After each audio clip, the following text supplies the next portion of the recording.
Good morning, everybody. Morning, welcome. I just realized that I forgot to change the title. Actually, we call it now the Risk and Finance Lab.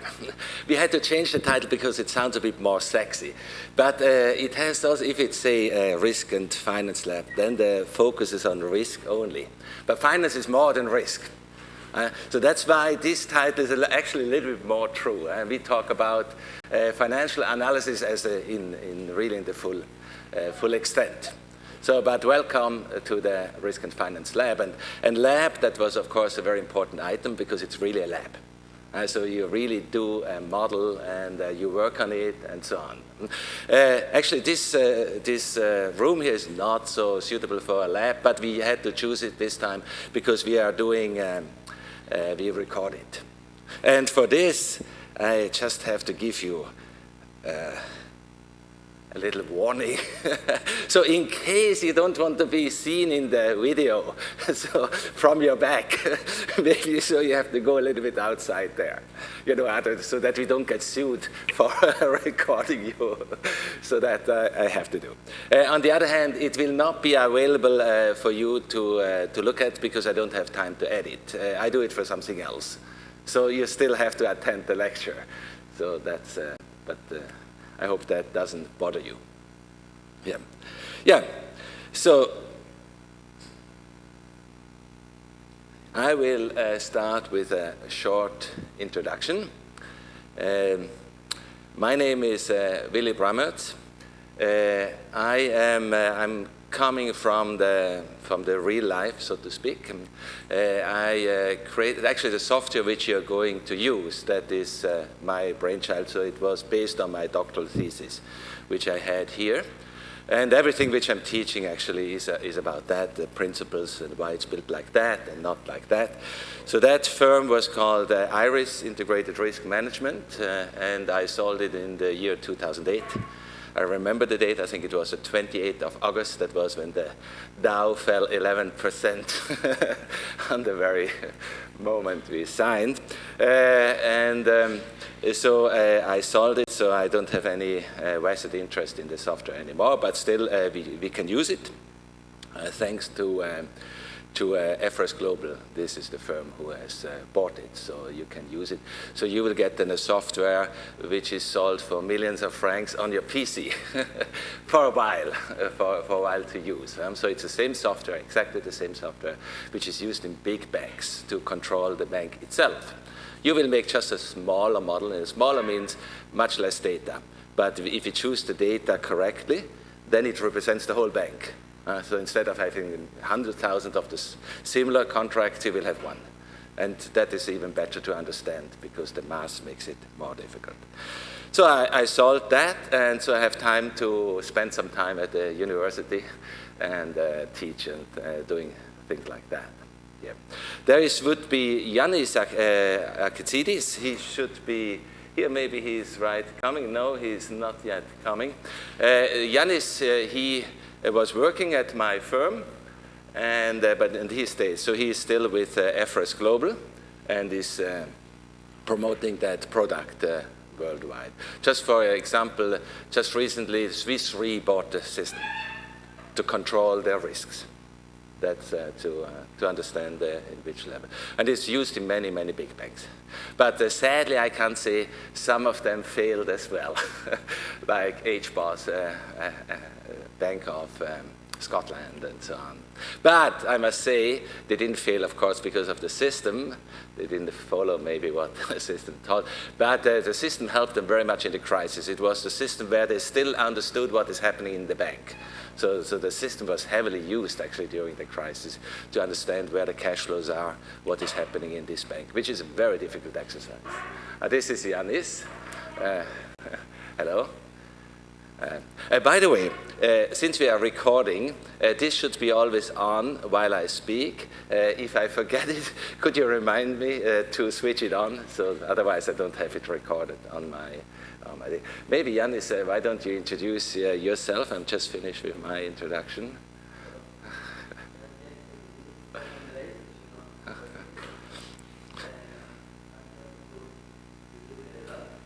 Part of the course, which actually is how to employ our theory into practice. We have a software. It's a professional software. I come from a company where we apply the software to the industry. We applied it to almost 300 institutions all over the world. And basically, this system is used for asset liability management and risk management. So what you have to do with us in this course is to basically build up a model exactly the same way as we do it in the banks. But it will be much smaller. Okay? So in banks we'll have like millions of contracts of financial instruments. But we do analysis in terms of liquidity, in terms of value, income simulation, all the things that we're going to talk in the course. And we apply this based on hundreds of accounts, portfolios, and millions of contracts. But here we're going to make it in a smaller scale. However, the principle is exactly the same. So you have the experience or the opportunity for you to understand what we do in banking, basically. So I think it will be really exciting. In the past years, it was big fun for the students to do it. I will give you the system next week, so you can install it in your computer. It can run, because it's a web application, it can run in your Macintosh or your PC, or maybe in these two big operating systems. And we'll do it together next week. Please bring, if you can, your laptops with you. The only thing is we have to sign a paper for the license. Okay, this is going to be a limited license for 6 months. This is your course. Okay. Any question? Should somebody have no computer? So that's okay, because you will work in groups at the end of the day. So we need at least one computer per 3, 4. So, but of course there should be more than just one. But the idea is after a couple of weeks you are getting into groups, and we will give you tasks like you do a stress testing for credit risk or liquidity risk management, like things that they are very hot topics nowadays. So we're going to do things that they are very much linked to the reality. Okay.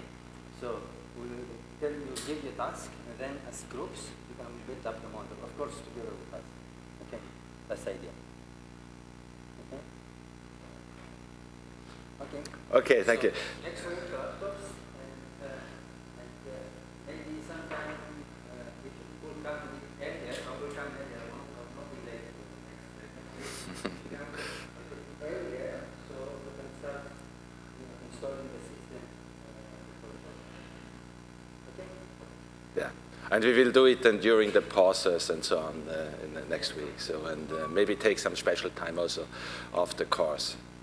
I'm just repeating that last time. So we are recording this, and who does not like to be recorded, he should go a little bit to the outer corners. The camera is up there, and you're maybe recorded from your back. But it will not be available. You still have to come to the lecture, because I will not have time to publish it due to a lack of time to edit it. So it will take longer. So it's for later use, actually, here. Good. I think we have done the introduction part.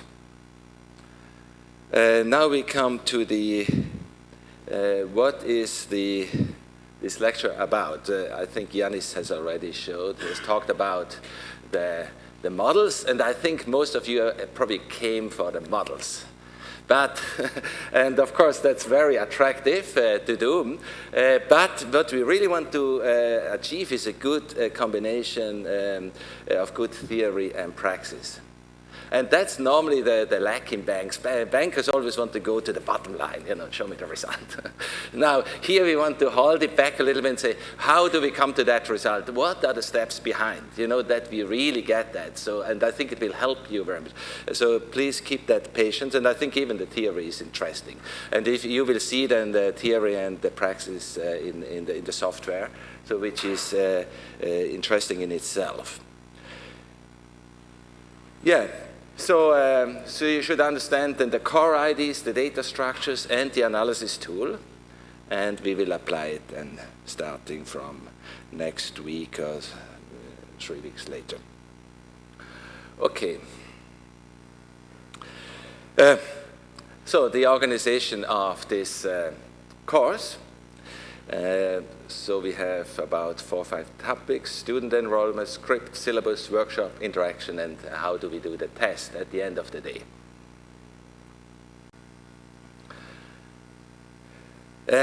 Actually, we have 20 seats. And there was a process to write to me. Actually, exactly now the list I can show you is exactly at number 20. We said we would go about to 23 because 2-3 people will drop out because that happens always, illness, or maybe you might not like what is happening here. So we will, but I saw it's already a little bit 2, 4, 6, 8, 10, 12, 14, 16, 18, 20, 2, 4, 6, 7. That's definitely a few too many. So we have to discuss that during the courses. So those who are not on the list, those who are on the list, that is clear. So that was the process of applying. So 2, 3 more. And if somebody is on the list and thinks he does not or she does not want to continue, maybe then think about that as well. Because we will have at the end about 5 groups at 4 people in the labs. That's actually the limit, you know, because if you have too many groups, so it's just too much work because there will be so many questions and so on, and so we can't handle it. So that's the limit. Okay.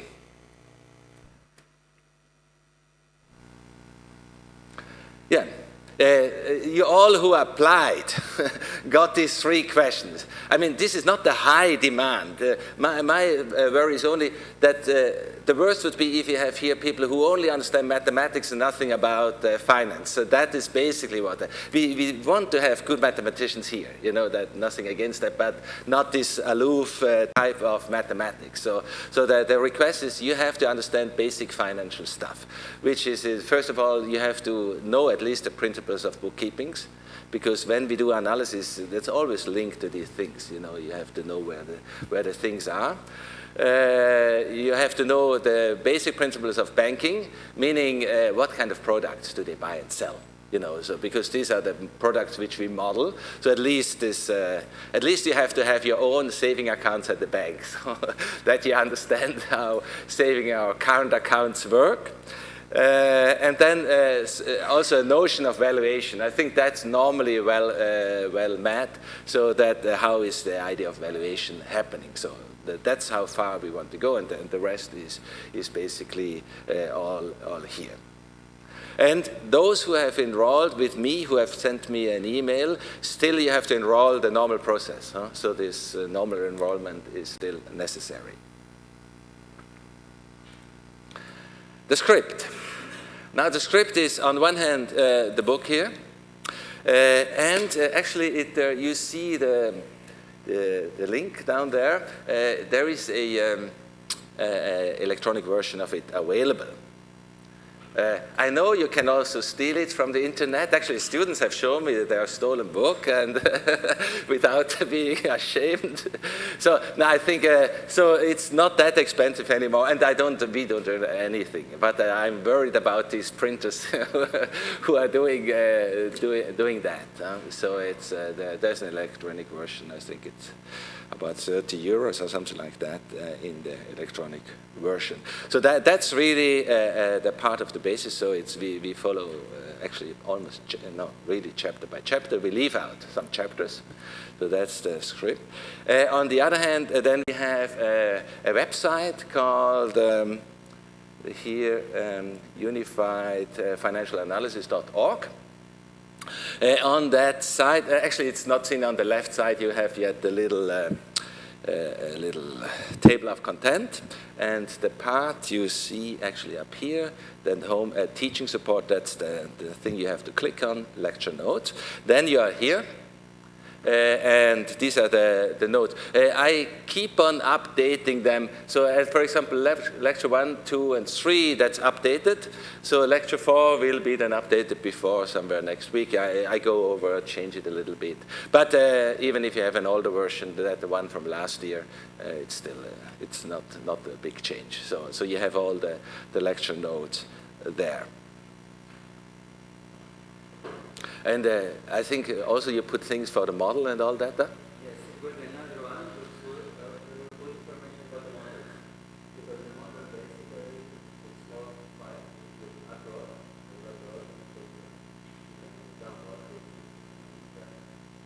So basically all information regarding to the theory and the lab will be included. No. Okay. These are contact. I think you have my address because we have been communicating about that. If it's about the lab part and so on, that's Yanis then. So directly communicate with Yanis. Yeah. Is that still the correct address? It's still the correct address. Huh? So do communicate with him via this address. Now the test. That will be 50% theory, 50% practice. So theory means everything which is in here. Some things left out, maybe not going down there. And the slides. So if you want to know which depth I'm going, that's about on the level of the slides. So that gives you, there are a few things which are deeper than that, but the level of the slide is the depth.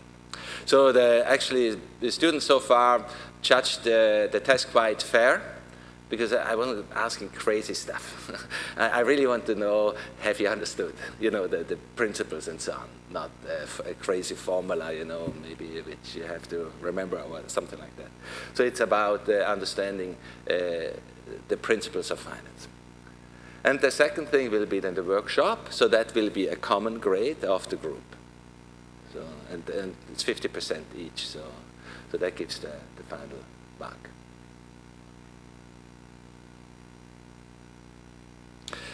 The syllabus. Yanis, I just thought you have to change the title. Yeah, we are upkeeping it all the time. All right. How can I go down? Yeah, so we are here, actually lecture 1. Today I will do the general principles. So the first part of the lecture is you get an overview of the whole thing. Then today already, if we have sufficient time, chapter 3 of the book. So it's always chapter means chapter here in the book. So that's very clear. We will talk about financial contracts. So next week about market conditions, the market risk conditions, and how that flows into the whole model. And we start with counterparty. That's another big important part. So contract, market, counterparty, how that works. And we start with the lab. On the right side, you have the lab. Huh? So next week, we just do the installation to make sure that you have that. The third week, then we continue with counterparty, and then behavior. That's another fourth very important element we have to do. And we start a little bit with the lab. And then, so that will be 9th March. 9th March. And then we should have, if possible, a Saturday, a half day, or a Friday afternoon, or something where where Yanis does the introduction to the software. You get trained in using the software. And so we thought the best is, before we did it also piecewise, and now we thought it's much better we give you a big push in the beginning, so then you can go. But that means it's a Friday afternoon or a Saturday or something like that, around that, most likely on the 10th, right? Yes. The idea is that we start with the lab on 9. Okay, we start with the model, but the experience shows that you would like to spend a little more time to get familiar with the system and solve the possible technical issues and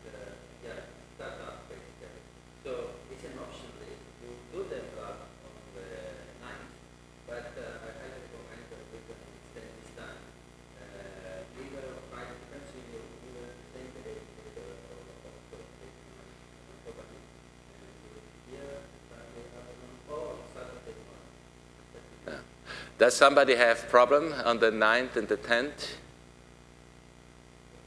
On both days? On the 9th? In the afternoon? What time to what time? To 3 o'clock.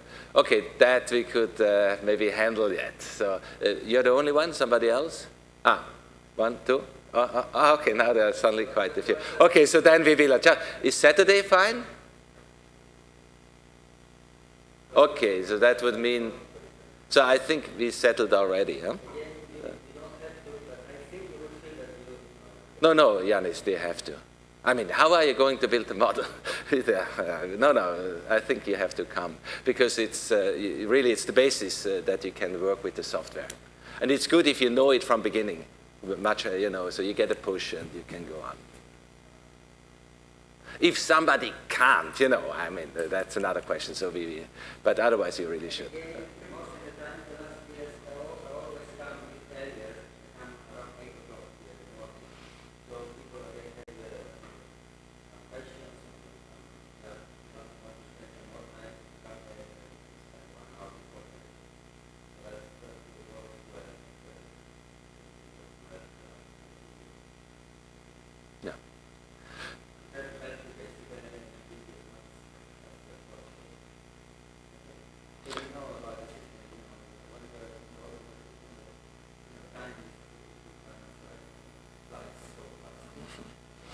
Yeah, this we can promise you, you will not regret it. That is.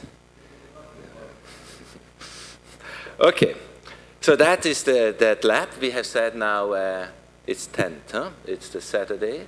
So a Saturday morning, so 3-4 hours, something like that, where we do that. Okay? So that's what we do on the lab. Then we go on. So up to then, it's everything what goes into the system. So then we have discussed everything into the system. Now we're starting extracting information from the system. So start in the 4th week with financial events here. Then how we derive value, how we derive income in all the different facets, the many bookkeeping rules and all that which is there, how you do that. And then sensitivity measures, so deltas, duration, stuff like that, it's a very important step to know how sensitive your system is against risk factors. And then risk measures, different risk measures. So stress tests, or value at risk, or tail risk, and stuff like that. Okay, sorry, yeah, maybe, yeah, is that right? Here? Okay, thank you very much. So that's before the Easter break. On the 6th week, we will hand out the tasks. So up to then, you learn to use the system and just to play, enter data and stuff like that. And then we give you a list of tasks. We have some very nice tasks.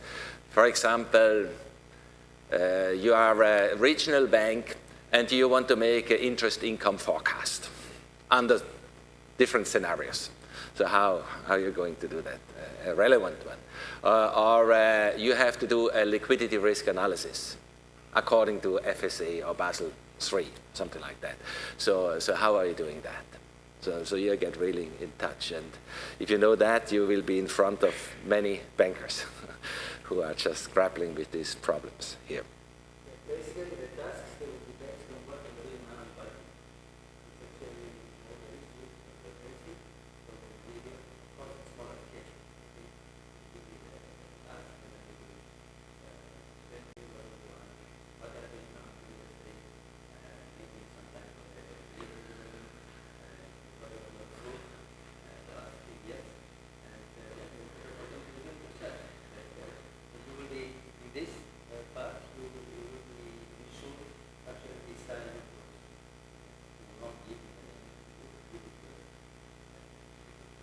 Yeah. If you read the pure text of the law or the regulation, it's very difficult to understand what it means. So it comes like a lawyer has written something. And here you know then what it means in numbers. So it's actually much easier to understand once you have done it this way. It's much more logic than this appears in text-wise. Yeah. Okay, then risk measures. And parallel to this, the workshop continues, so that you have everything to do your job, actually. Lecture 8 is... and then we come to dynamic simulation. Up to then, everything is static. So basically, we take a snapshot of the bank and know how sensitive it is, how it would react given something changes. But we are staying here, and so now then the dynamic, we are going really into the future, like income analysis, which really needs future. Even liquidity really doesn't work without future. You can do something, but it's very limited. Actually, nothing works without future, because everything is future. So static is very artificial, but most of the analysis done today are static, because they are kind of easier. So then we go into dynamic simulation, and that's really the strong point of the software, that you really can go into the future in a very good way, so that you can express that well and see what happens with the bank. Yeah, so then lecture 9, simulation, banking. We will only talk about banking here. Actually, the book goes further. It goes to insurance and actually to the non-financial sector even, but we don't have enough time. So our focus is banks only.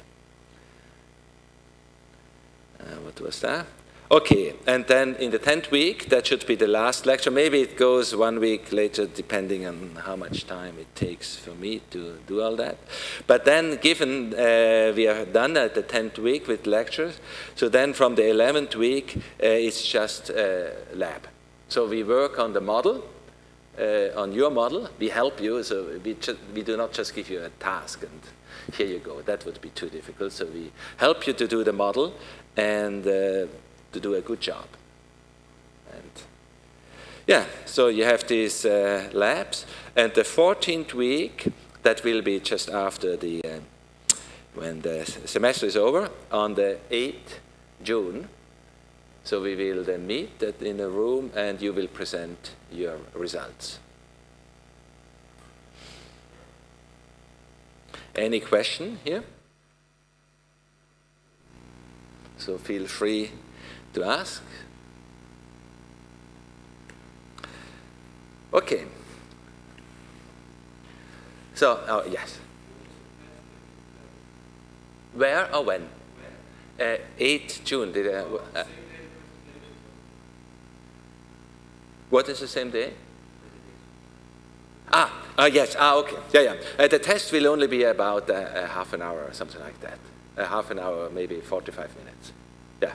So that we do in the morning first the test, and then you present the result.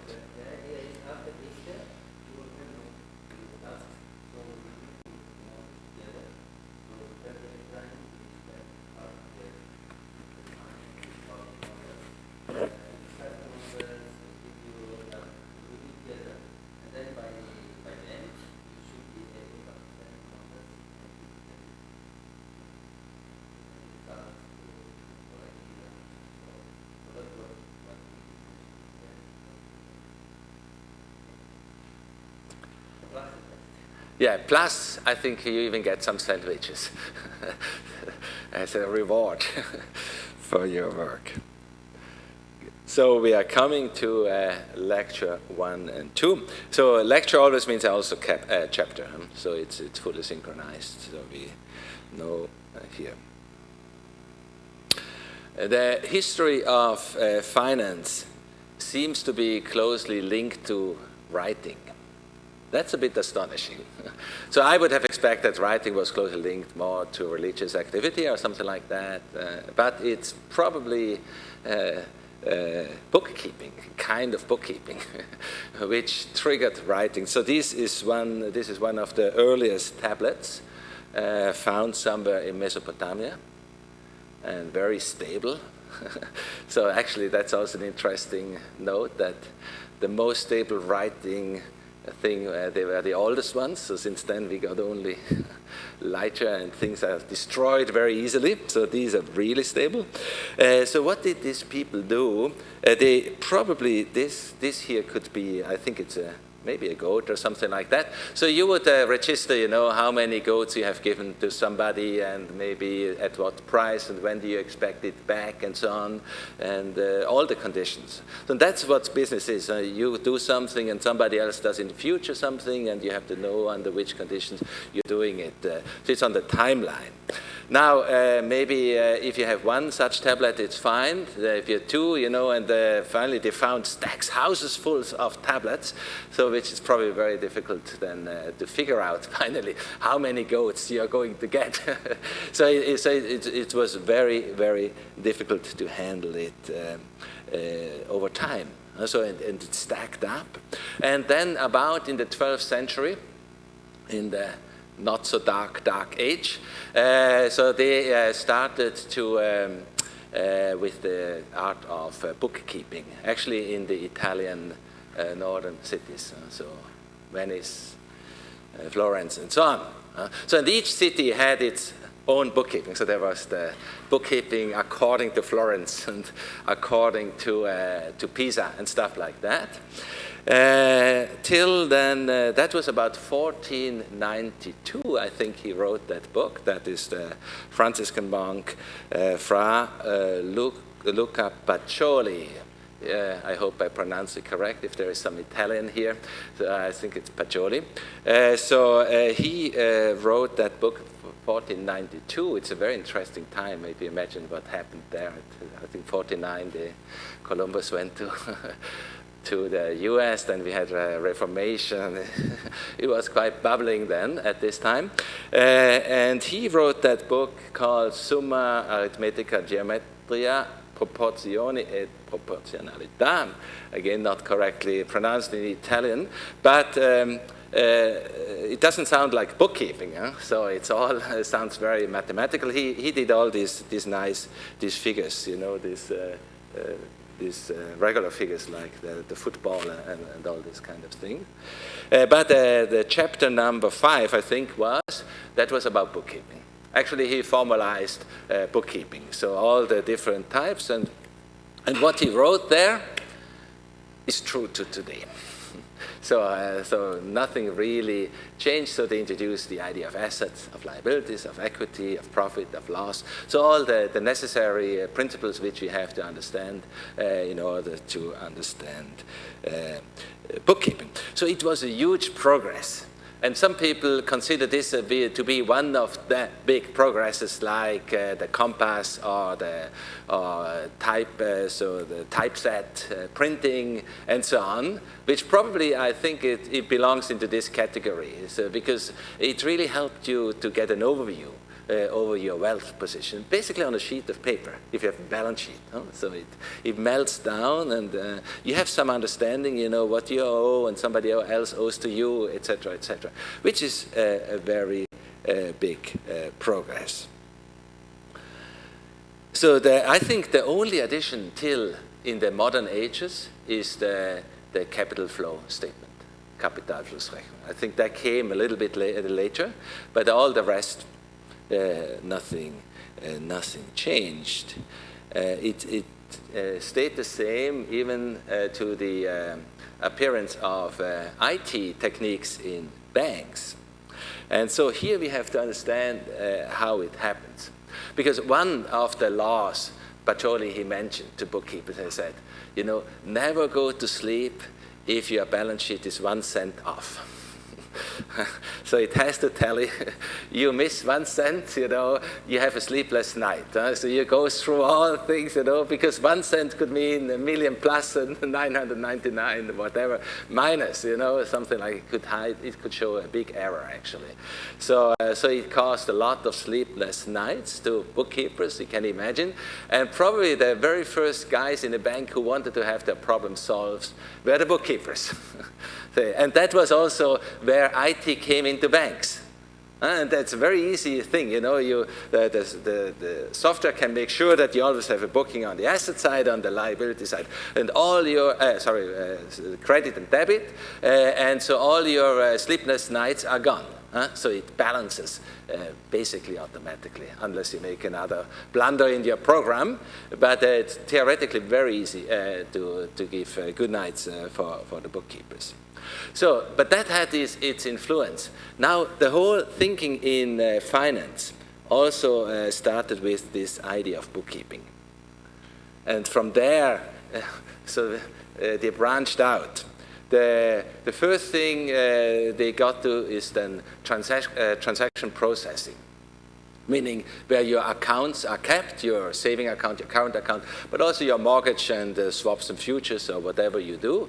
So keeping record on that. So that was a big progress there. And then it got into trading, where things became fast. So you buy and sell in one shot, and big standards. And finally, it came into analytics. That's what we are doing. So analytics often started on the trading desk itself. How sensitive are you? How much profit you make, and stuff like that. We also have to say, actually, bookkeeping itself is analytics. Actually, before, until about 30 years ago, there was nothing else than bookkeeping. That was basically the only analytics. So I think it came in the 90s. When analytics with options, related to options and stuff like that, where you had the feeling you needed a little bit more than the simple bookkeeping. So, but with point 4, I mean this higher type of analytics, which we are doing here. So how is that happening? But this happened under constant financial pressure and constant regulatory pressure. I mentioned already, bankers, they want to see the bottom line. That's it. Show me the bottom line. Show me the result. Very little patience. How do you get to that result? And wouldn't it be worthwhile to think a little bit before? Because you even can understand the results much better if you know how the things goes before that.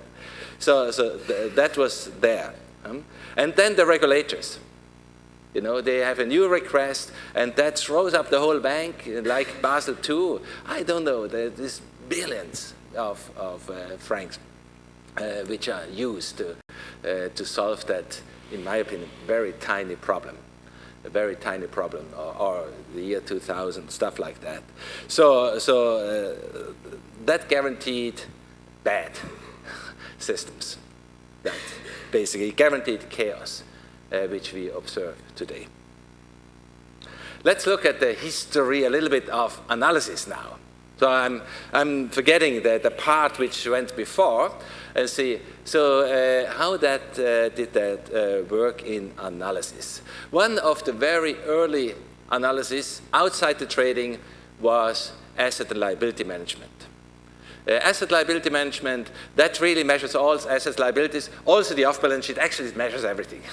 It's the analysis of everything, including the trading part, if you do it correctly. So basically what you need all the information. You need to understand what you have, what kind of business is out there, to see how sensitive you are and what is happening to your bank.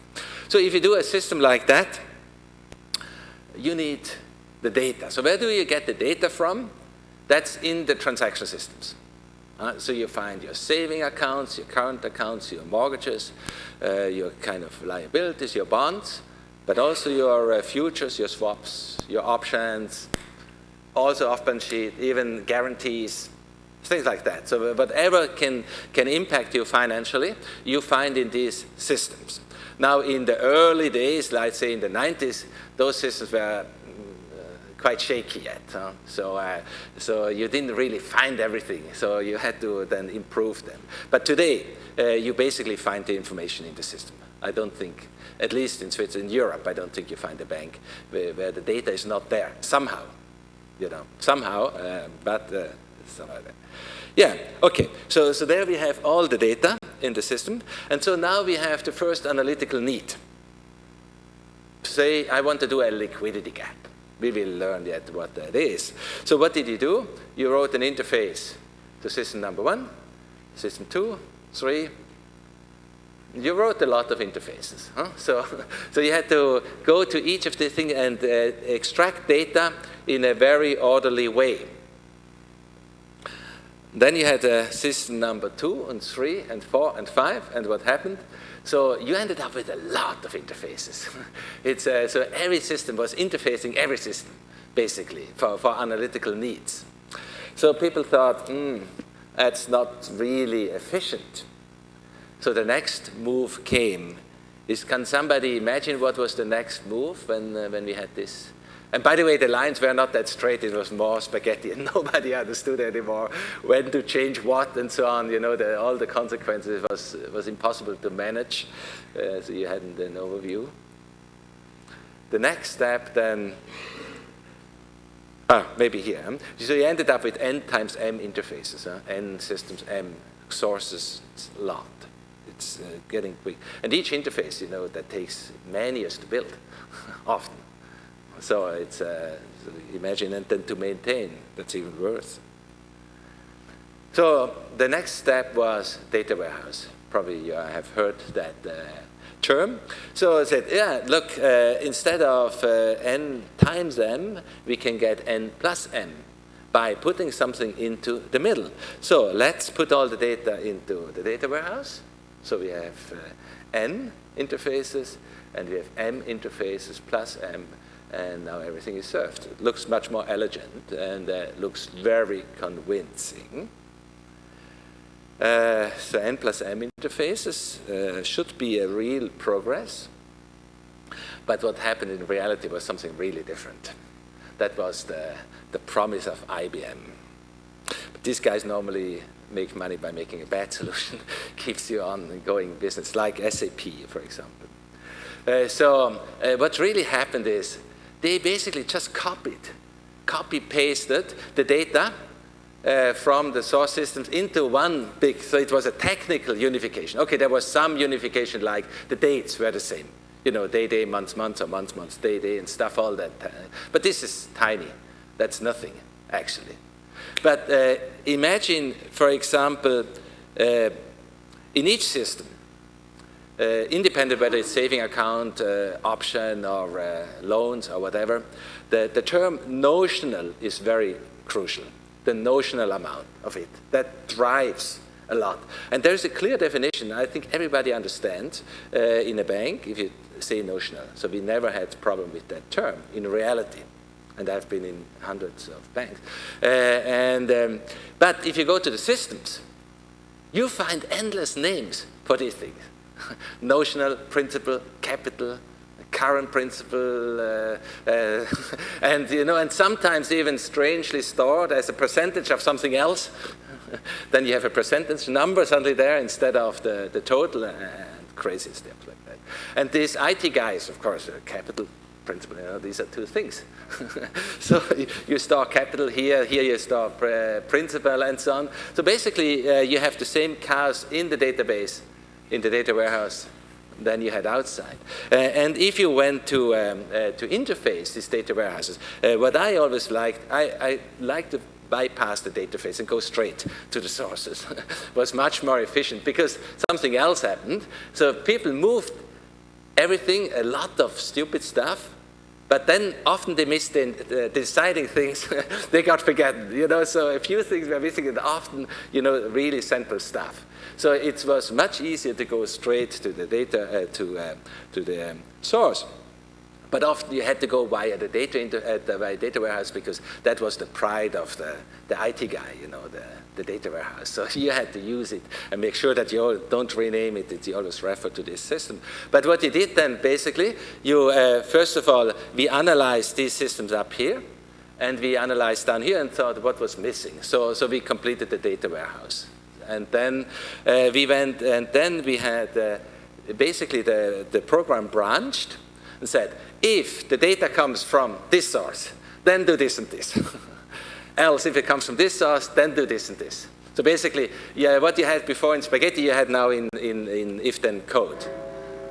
So, and you ended up actually, instead of n times n plus m, you still had logically n times m interfaces. So not much progress. So, and we will continue after the break.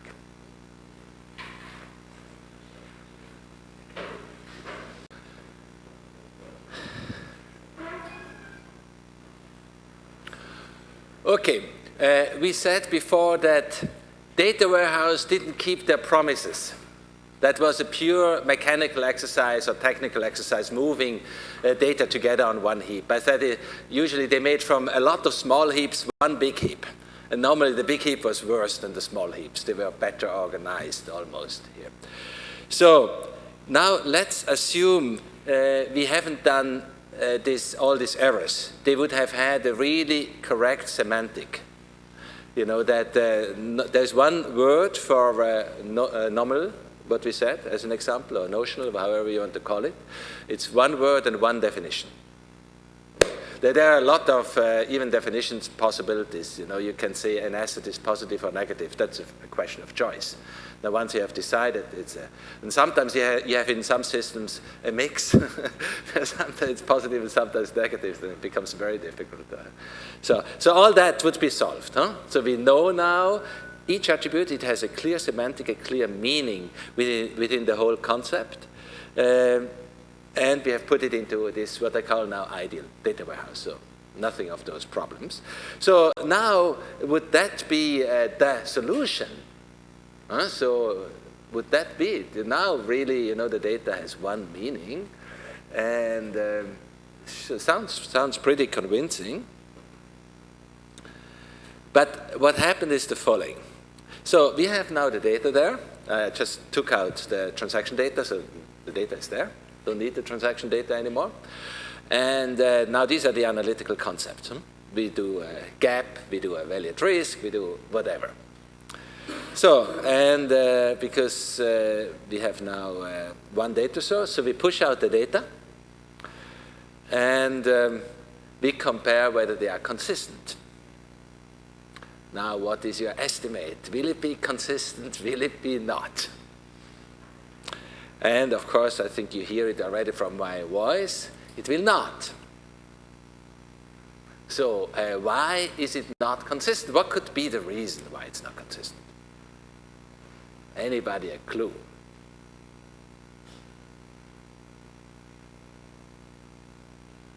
The reason is the following. So first of all, we have a few assumptions. If the data warehouse would be like that the results are out there, you know, you find already what you want to achieve, it's out there, and it's just a summing up of things. So then things become easy. That's, for example, the case given in bookkeeping. So if you keep everything at the lowest level of the bookkeeping, the rest is just a sum, if you have the signs correct.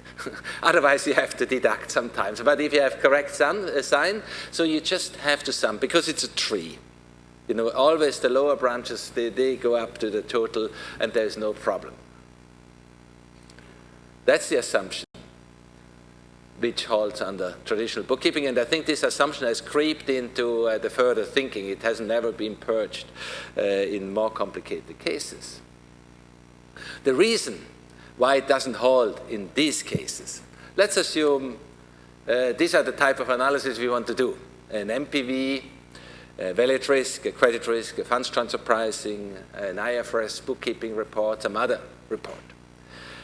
What happens here is the data itself only describes the conditions of the contract, like in a bond. When does the contract start? When does it end? When does it pay interest, etc.? These are the things which are stored there. And you have to do it in this way. To get to the result is a far way. Essentially what you have to do, you have to generate the cash flows given the contract. And often these cash flows are conditioned to external market conditions. It's not just a simple condition. If you have a fixed bond, let's say a Swiss government fixed bond, maybe you can say, I really can calculate the cash flows. But probably that's the only country where you still can do it. I wouldn't even trust it for an American bond now, you know, but European bonds, we are not very sure. No, we know we can't be sure. We just have the experience now. So in that case, of course, you calculate the cash flows once, you store them, forget everything else, because it's there to be trusted. But in all other cases, In all other cases, that's even not true for a variable Swiss bond. Huh? In a variable Swiss bond, the cash flows, the promise is fixed. We know they will keep to their promise, but how much the interest will be, that will depend. So there's hardly any case where you really can say the cash flows are known and fixed and store them and so on. In all other cases, they are quite a complex exercise to calculate. And what you do then in each of these little analytics here you have a little, this signifies a cash flow engine. So, which takes all the data, the conditions, everything, and then generates the cash flows, and from there then it goes on with the analytics. And there is a little engine here, there's another engine here, there's another engine here. There are a lot of engines now who try to do the same thing, and they even don't know that they're trying to achieve the same thing. Because given a condition, you have to get the same results there. And what you get, of course, is a chaos. First of all, why? Because you have so many engines, the engines have to be somehow cheap. Even though they are very expensive in the millions, but they're still cheap for what you want to achieve. So how do you make it cheap? By making assumptions. Often, you cut through, okay, there's that. That reduces the space always drastically. But then one engine makes an assumption here, one engine another there. So then you have other problems, like one engine defines something as positive, where the other is negative. And then, of course, it becomes quite chaotic on the level of on the total bank. So that is a symbol of a bank today. So this is the CEO. So he has to make sense. And the towers, they are the different departments. And in banks, so each department is like a fortress, so you depend. And often, together with the department is a software, very often close, that has often a very close relationship, and there's bad communication between them. And then there are so many problems to solve. All these terms, which you see here, they haven't been known 20 years ago. Maybe a few are, but almost nothing of that happened you would have heard about 20 years ago. And a lot of these terms you have to fulfill by going to different systems and then trying to make sense in a common, where you have all these little engines which do a little bit here and there, which should do the same, which is impossible to do the same. Even one thing you have in there is the assumption. How do you keep the assumptions synchronous? It's totally impossible. So you end up with a quite chaotic situation, and that is the situation in banks today. So what you will learn then in our software is how the banks are not, in most cases. So you will not find that in, of course, except those banks who really use the system widely, so then they have a consistent picture. But normally you have more this kind of picture. And I think this is something which has to change in the coming years. And when we come to chapter 19, we will be there how we see things changing over time. So how it should be is you have on one hand the data, and together the definition of the data is actually given by the code of the cash flow engine. Actually, this is the semantics. How do you take that data, given some external conditions, and how do you turn that into expected cash flows? That's the only clear language. And that should be one. So there should be one code where you generate, then given the data, some external conditions, you generate the financial event. And then here, the difference between what you do here and here is very small. Basically, for a VAR, you need also MPV, but you distribute them. Or even in bookkeeping, you will be astonished how close bookkeeping is to the whole thing. So because it always depends on the same original conditions here. Yeah, sometimes people think, maybe a little bit too much. So how can you produce such an engine which can still keep on top of it, still understand what you're doing? Does this engine not become too big? This is a literal translation from German, everybody who knows, eierlegende Wollmilchsau, whether this is something like that. But it is not. Actually, you will see what we did is what bankers did. It was a little nice pig, And bankers cut it into pieces, put each piece in a department and somehow try to make sense out of it. So what we did, we never cut it into pieces. Just left it together. And it's much more natural. But the whole thing started with this, starting from bookkeeping and, where the system came, so that's how it became so chaotic. But if you start with sound first principles, you will see it will be very easy. It will be very easy. It will become much clearer, much clearer. So this is my promise to you for at the end of when you make your own model, when you do what the risk manager is doing in a bank, you will see it.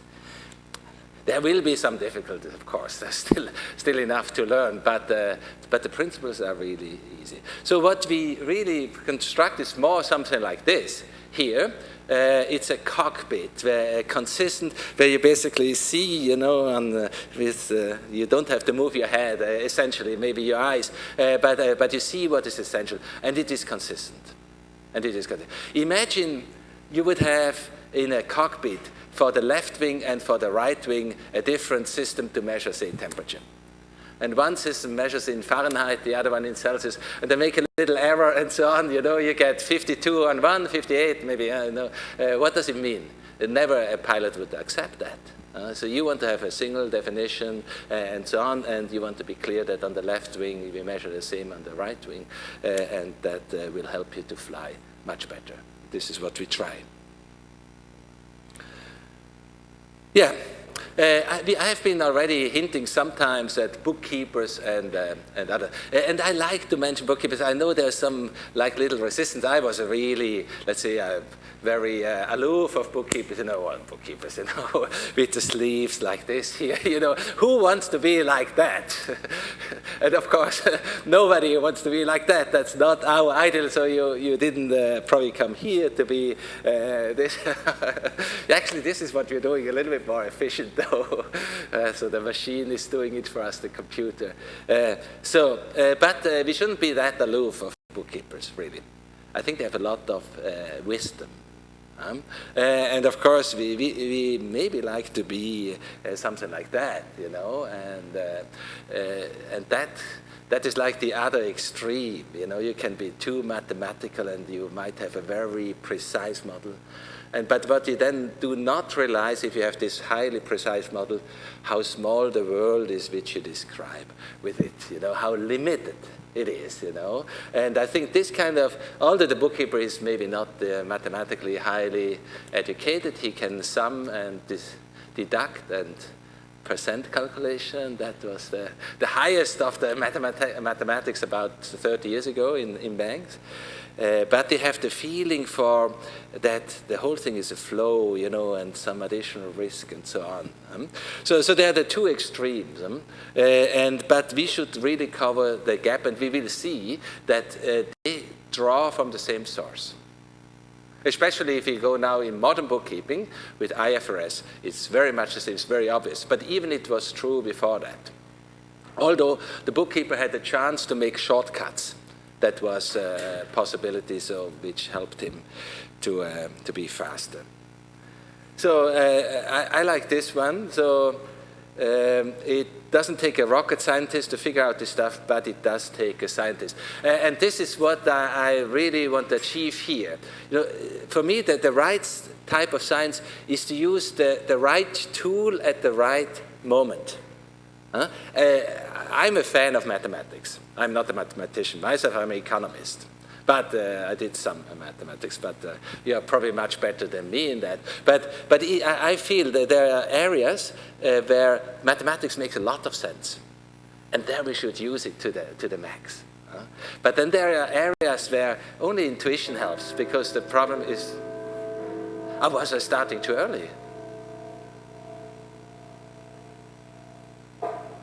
Sorry. Was it? It's okay. Is it okay for you? Yeah, maybe. Anyway, we have. It's okay if we have 10 more minutes, because I'm a little bit short in time today. Anyway, okay. So, in my opinion, right science is using the right pieces at the right place. Use mathematics where it makes a lot of sense, and use it well. And then, but allow the system to include intuition where there is nothing else than intuition. You know, and where then we can combine. And where you have some mathematics, clear code, oh, I'm so happy about it. So now do once the code right and know it's right, you know, and forget about it. It becomes automatic. And focus on the things where you have to focus on, where a mathematic pure doesn't help us to go on. And for me, this is what science should do. So we are coming to the basic model. So what are the base ideas of this model? I start with the question, what is a fact in finance? Anybody some idea? What can we consider to be a fact? I consider things like this as a fact. So I'm not in this philosophy, maybe this couldn't be true. So I take it as true. I know you are here. So these kind of questions we are not asking. But what is a fact in finance? Anybody? Yeah? It's a kind of fact, but I think you're already a little bit at the border. But it's a good first guess. I have, it's the current data, like in a yield curve, probably. Huh? That's it's good. But there are some things which are more factual than that. It's already a little bit off. We will see. What is the fact? The unshakable fact. The current market data is quite close, that's true. You know, there's a range of factuality. Actually, the only fact in finance is what I call the financial contract. And what I mean by that, it is the promise. It is the promise. The promise itself is a fact. We cannot discuss away. Take, you need a mortgage, say. So you go to the bank tells you, okay, you will get $500,000 Swiss franc. I pay you on the day when you buy the thing, and then you pay every 6 months. This is the interest rate, this is the day count method, and so on, and you pay, and you have to pay back or not, whatever. These are facts. And they are meant to be facts. There are a lot of lawyers who make sure that they are facts, you know, that there are not two definitions that I can say, oh, you know, I pay only half of the interest because that's how I read the contract. It's not possible. So these kind of facts and financial contracts are generally made to function like that. There are some border cases again, but in the normal thing, so that is unshakable. So that's fact number one. So we come to fact number two, markets. So you were very close. But here we have already a few things, like a yield curve is already an artificial construct. You know, it's calculated from bonds. It has some, you know, there's already quite some interpretation in it. But I would take it as a fact. You know, it's close enough. If you would have such strong facts always, I would be very happy in finance. But if you go then further, like volatility, it's also a fact, but the volatility of volatility, you know, it's going to change and so on, you know, so you see there is some thing. Now, if you have the promise now in the financial contract and the market conditions, normally we can calculate already the expected cash flows. Because there is a relationship to market conditions in many contracts, like a variable rate bond or an option, a future, etc., etc. It is all conditioned on market conditions, the payoff at the end of the day. So we could calculate actually what are we going to expect as cash flows. Now we have made a strong assumption that the promise is kept. So although the promise is a fact, the keeping of the promise is not. So we can get the next fact of finance, which is the counterparty. So the counterparty is the one party which has to complete the contract. And of course, if you have then a description of the counterparty, so we start to get a feeling for what can we expect of that counterparty. Is the contract a good one? Is it a bad one? Are the cash flows going to come, etc.? So now we have already a very complete model already, if you have that. So now we have expected cash flows given payment conditions of the counterparty here. There is one more item missing. If we have, for example, a bond, we had the bond before, like a government bond, be it fixed, be it variable, we could describe that very well. We know when they pay, what is the condition of payment, we find the market condition, we can fix it in, and we have to expect that. But there are some contracts who are not defined that strongly. The prime culprit here is the saving contract, saving and current account. And we must see that the saving contract and current account contract is probably the most important contract of the world. Because more than half of the contracts probably are saving contracts. Go to China, it's all saving. so they have all saving contracts. There are a few other ones as well. Go to India, all saving. Even here it's maybe a little bit less, but even here, if you look at the balance sheet, it's still probably about 40% of our normal banks is saving account. And if you really check where the banks make money from, it's probably from these accounts over the long run, not from the trading floor, I would assume. So it's here where they make, it's a very important thing. But these contracts are not fully described by intention. There are things which are certain in that contract. For example, you always know how much your outstanding is. You always know how much the current interest rate is. You know that. But you do not know what will be the rate tomorrow. It's not the fixed rate linked to market conditions. And the bank doesn't know when you will withdraw the money. So that's why we have to have a fourth element, which is called behavior. So behavior is then to complete these contracts which have like a fuzzy condition included. So you have to make a model of that condition, and that itself becomes also a risk factor. We see already here, so there is a distinction between the contract in the center and the other things. The other things, they are risk factors. Now, coming back to the example of the market condition, the current market condition we can observe quite reliably. Let's see, there's already some assumptions there, but let's take a yield curve as a yield curve, almost like this table here. But how the yield curve is going to change, this is another question. So there is no reliable model, we know, to model that change. We will make models and we will try to do all that, and apply mathematics or whatever you like, but we know it's not totally reliable. So that's why they are called the risk factors here. Given that, and we call these the input elements here. These are the input elements. So that's all what you have to feed into the system. And I think that so far we will get when we do this course on that Saturday. So we will then know how to feed the system with market conditions, the contracts, and counterparty conditions, so that the thing links all together. And then the next thing which will come out, or the first thing that will come out of the system, I have been talking about cash flows before.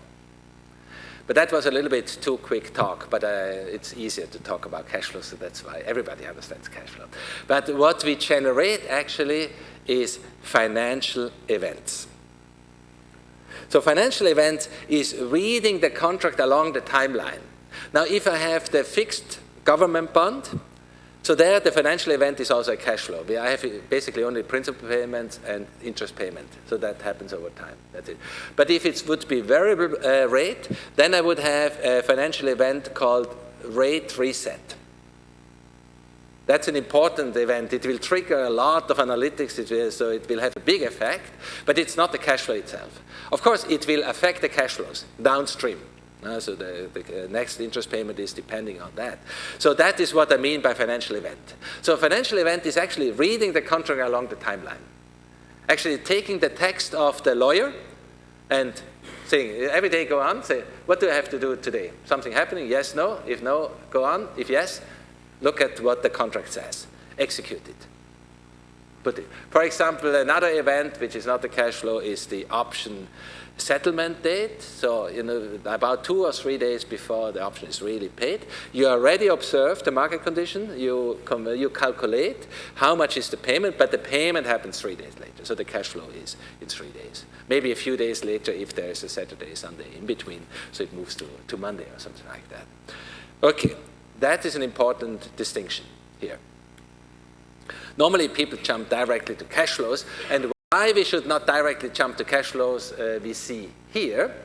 So what we find down here, the third element here is the analysis element. Now here we do analysis. And these are the 5 analysis elements which we have.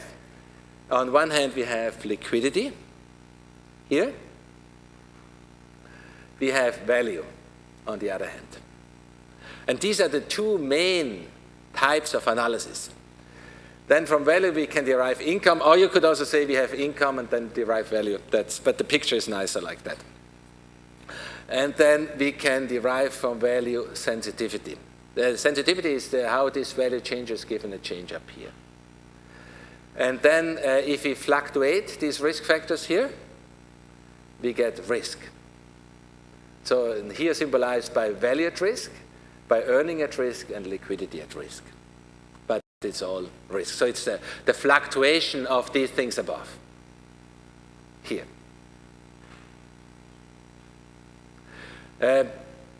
Inside the book, this is part 2, and this is part 3. So that's what we discussed. So, and actually each of them is a chapter. Actually there's a 5th one here, which I didn't mention. We will also not go into detail into this in this lecture, is about cost. It's a 5th element. So we have a very nice system of 5 input elements, 5 output elements. And you will see everything is a combination of that. Especially also down here. So all the analytics which you can find in the world are a combination of that. So this proof, and it's a heuristic proof, of course, you will get then at the end of the lecture. And you can challenge it. It could be, theoretically, that we find the 6th element here, which I don't know now, which will become important later. And I can derive that because if I unwind about 30 years back, if I go 30 years back, we only had 3 of these 5 elements. Which were the 3?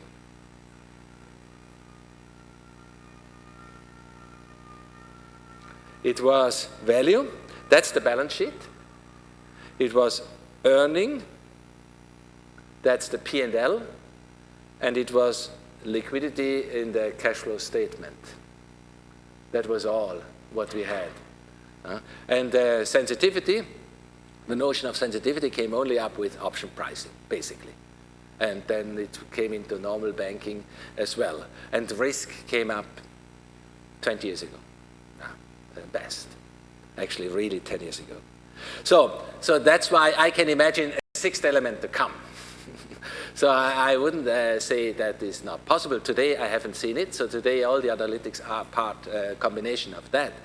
But even if a 6th element would come, I'm very sure that is going to be derived from the financial events. Because there's nothing more. It's the promise we have to hold on. So we have discussed already a little bit the event level. So it's reading the contract along the timeline, given a condition of the risk factors that you always have to keep in mind. Huh? So the risk factors have a certain state. Given that state, so how will the cash flow evolve? And of course, changing state gives changing events. It has a very nice property, which is it homogenizes financial contract. On the event level, all contracts are the same. A saving account is interpretable like an option.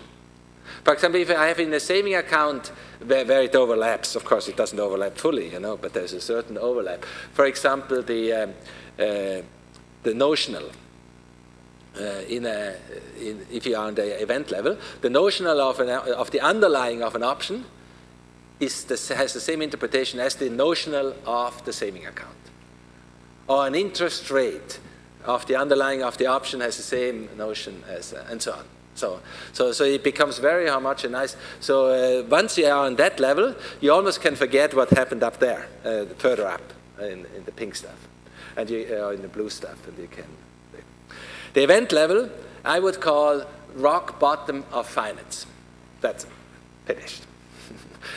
Because everything, I mean, as long as we are in rational finance, everything must derive from the promise. So what we have agreed, that must establish the value. How we interpret this promise, that's a different thing. Of course, there are many ways of interpreting. So one might say the value is such, and the other one might say the value is such, because they have different assumption about the risk factors. But it all goes via via the event level. Just to give you a little example, I think now you have better reports in RiskPro. Yannis, is there a new, probably better than this one? That's an old one still, huh? But it's essentially the same, I would say. Huh? Now, what I have here is, this is a swap. You see that already the contract type. That will be an important notion which you have. IRSWP, interest rate swap. Then there's the event date. Okay, when does it happen? Here. Then the event kind. IP stands for interest payment. RP stands for repricing, and so on. It would go on. Then there is principal payment and stuff like that. There are more. I only show you a few events here. And then the event value here. That is what the system kicks out as value from that. It has to be interpreted yet. Now there are the two interpretations. One is what we call the liquidity interpretation here. So we have this liquidity interpretation. It's the following. We have here an interest payment. That's the first leg of the swap. So both the fixed and the variable are already known. So in this sense, we have two interest payments, the fixed and the variable. And we see here, minus 41, we pay here. That's variable, I think it's a variable. And then we receive fixed here. No, we pay fixed, sorry, and we receive variable. The value is going to change here. So because that is a cash flow directly, so it affects liquidity directly. So you pay 41, you receive 32. Nothing special. But then we have an interesting event here. This is the repricing event. So that sets a new rate. So this has to be interpreted as a rate. So 4% is the new rate of that contract, given now forward conditions and all that. So that is in the background. Here, where is, here. Then you see, that creates no liquidity. Of course, there's no payment attached to that. And then here, that is again an interest payment. That is the fixed part. So we pay about 42 again, because it's known. It's 42. And that is the other interest payment, 37. Here, because it's liquidity, expected liquidity. Let's look at the other part now, sensitivity. So this is what we call value sensitivity part. They all depend on each other. Once you have one, the rest is derivation here. So here we see also we pay 41, we receive 32. So in this, they are the same like in liquidity. But here the big difference comes. Now, this repricing has no liquidity effect, of course. It's only a repricing. But it has a sensitivity effect, because the variable part, when it reprices, it's like canceling the contract. So you will get the correct sensitivity by, now this is a simple assumption, it will be more complicated as we go along, but you can imagine like the contract is cancelled. It is not. But for interest rate sensitivity, it has the same effect. So you can model that. Huh? So we have the, you see here. Then again, this is the fixed part. We receive 42. There the liquidity was 37. That was the expected liquidity given some forward condition. And here the sensitivity effect is 2.5. Why is that 2.5? Because sensitive is only the margin. That is now depends on the margin. Huh? So that is the expected margin, or actually that is a known factor. Huh? So, but just to give you a little bit this feeling, that inside a system, if you have the event level, we can interpret still the liquidity side and the value side. And if you imagine, for example, you probably have been in bookkeeping, and if you did the cash flow statements. I remember also when here I had it here once, cash flow statements here this a long time ago, and the teacher was and then he said, "Wow, now first time I could really explain what I meant." And we all students were sitting there and nobody understood what he really was doing. He was taking a little bit from here, a little bit from there. You know, why is he taking this and that? You know, I haven't understood a clue. I remember also my son. The reason he was in the Mittelschule here and cash flow statement. He was so bewildered. You know, why do you take this and that and so on? So basically, what people do then in cash flow statement, they start with value, start from the balance sheet. And then they somehow go back into this event level to find out whether something was liquidity relevant or not. It's not always easy. You know, there's some good thumb of rule, and sometimes you really have to have more knowledge. Basically, what you do, you go back into this level, but this level is not registered. It's by memory, you know, and that's why you might have different interpretation. And then you come to the liquidity effect of the whole thing. That's what you do. But basically, you go back to something which you have thrown away. So if you keep that level, you always have everything. And you can go in all directions, and you're always consistent. You're always consistent. I mean, as long as the code is consistent to derive correctly down here. But you're on the same basis of information. So what I would call the core characteristics of this system, we have 4.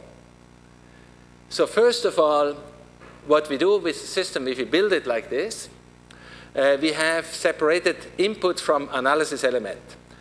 We have up the input, the blue stuff, then the pink stuff was analysis element, and we started with input.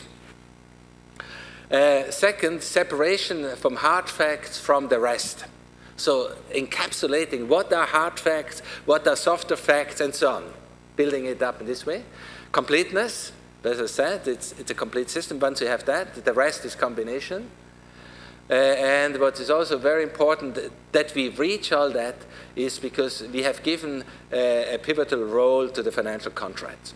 That is because we have put that into the center. So my question was also, what is the center? Finding the center, so to speak. That's a really important part. So once you have the center, things flow out naturally. So what was the problem, or what is the problem with most banking software? Because they have the wrong center, starting with bookkeeping or value or something like that. I will come back to that. So we said input, we differentiate between input and analysis element. So this is input, then events, analysis element. That's clear. And we start from input. Now you say, now probably you think that's probably obvious that you should start from input. Of course. You don't start at the end, you start at the beginning. As obvious it is, it's not a reality which we observe. We already said bookkeeping. Now where does bookkeeping start? With the balance sheet. Where is the balance sheet? It's down here. And then you grapple your way back, you get all the facts, you put in the number into the balance sheet, and throw the facts away. That's what you do. So, and of course, and I must defend Fra Luca Pacioli. Now, he did a really good job. At that time, you know, it was impossible to get an overview. So to get that overview was very helpful. So that's probably the best you could do. You had paper and ink and brain. That's all. But now we have computers. Now we don't have to throw away the facts. So now we can keep it. Now you would say, okay, bookkeepers, that's clear. Now, we don't take them too serious. They are bound to fail. But, for example, the same error happens with regulation still. Maybe regulation is going to change, maybe. Basel III is not giving the change. It's a higher one. We will talk about that later. But they also demand always results. And the results are normally value. And often they are book value. So they start with the end of the chain, actually. And it's totally non-aggregatable. Why? Because if you say, give me a value, basically, what do you say if you say, give me a value? You say, give me everything up here, actually, with all the conditions. That is what you're saying. Condensed to one number. And of course, if you ask them the same question to many banks, how are they going to keep these conditions here? The same. It's very difficult. Now, okay. Bookkeepers, we can write them off. Shouldn't, but let's say, regulators, come on.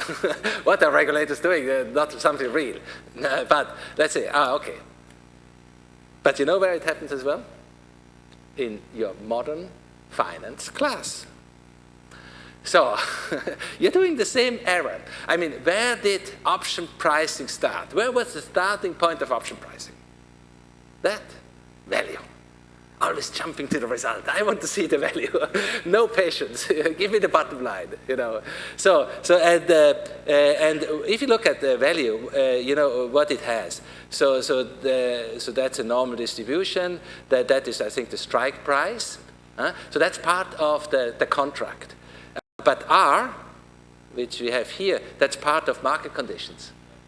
T minus T is again current date minus date of the contract, etc., etc. So it's a mix. It's not wrong. I'm not going to say that. But what I'm saying is it's a bad starting point. We come to that.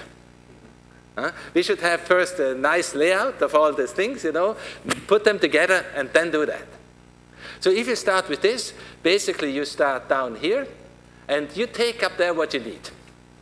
You need something, come on, bring in this variable. You know, take whatever you need, you know, and then put it in and go on, you know. And what we say, no, let's start with what we need, lay it out very nicely, consistently, and then we will go there. It's an additional step, but very worthwhile, because the power of analytics becomes immense. Because if we start like this, we always get what we need now. We always get what we need for this case. Ask a guy from option pricing, liquidity.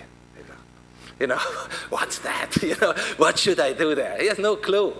He has no chance. He can not jump from here to here because he never thought about that in the beginning. His target was to get a value. Okay, he could do sensitivity. Yes, this he could do because it's a derivation of value. So that worked. And he could go to risk, of course. So for the chain from down there works, but up there it didn't work. So the error is all over. It's a wrong starting place of thinking. The other very important thing is the separation of hard facts from soft facts. So here we have the contract. We said that's the fact of facts. These are risk factors. Risk factors are best known in its current state. We said the yield curve, let's consider that as a fact. That's fine. An FX rate, let's consider that as a fact. You could go to the stock exchange. Okay, plus minus a little bit, you know, but you will get about the FX rate, which you find in the Reuters terminal. But the changing of the facts, that's the risky business. You know, how the facts are going to change. And that's where the focus should go to. A good example is the Vasicek short-term model. Actually, it's a gross, really brutal approximation to reality. So it says, okay, how are the rates going to change? A times B minus the current rate. So B is the long-term expected interest rate here. A is the speed factor, how fast you adapt to it, plus a sigma. That's the volatility of it, time step. Huh? So that's it. But actually what you have, it's the whole world is in this A and B. What is the long-term rate, and how does that get established and so on. So it's a very, often we don't have more, I'm not saying it's bad, but on the other hand, often belly models are at least as good. And we saw that in the last crisis. What were, all the risk managers in the bank, they looked like paralyzed. I didn't hear anything anymore from them. The only guys who acted, and that was quite something, that was Geithner actually, the treasurer of the US treasurer. What did he say? He said, let's do stress tests. That's basically what they said. Let's do stress tests. And what do you do there? First of all, you take the current position. That's always where we know we are. It was already bad. And say, let's assume it's getting even 2 notches worse than now.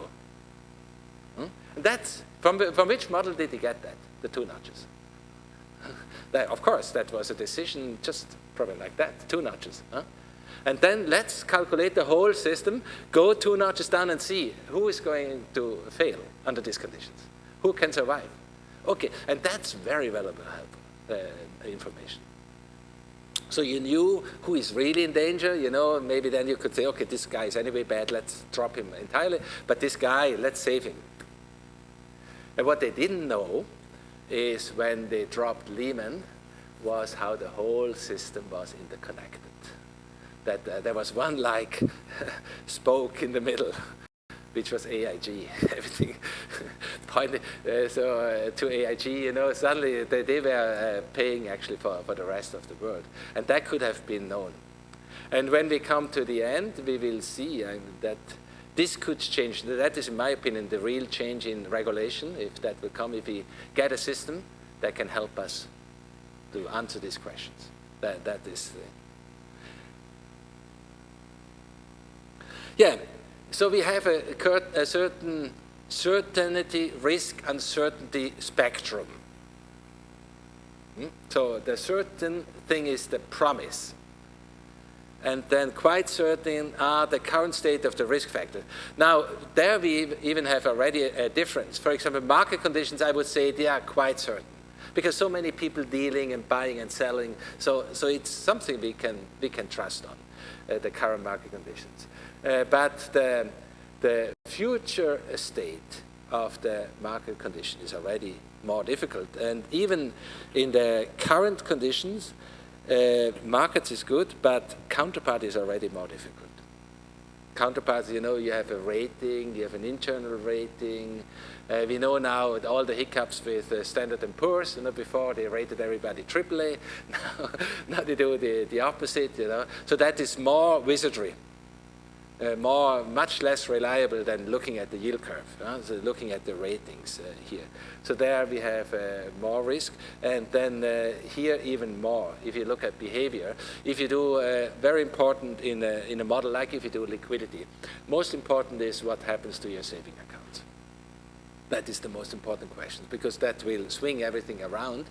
And the model about the saving account will define what happens. But of course, you probably already feel it. There is no true model of liquidity. Okay, we have some experience, and we must make some gross assumptions, etc. And we have to, but it's even much riskier. So that's the least, that's more risky. The current, I'm talking about the current. And that is already, the current assumption is already risky.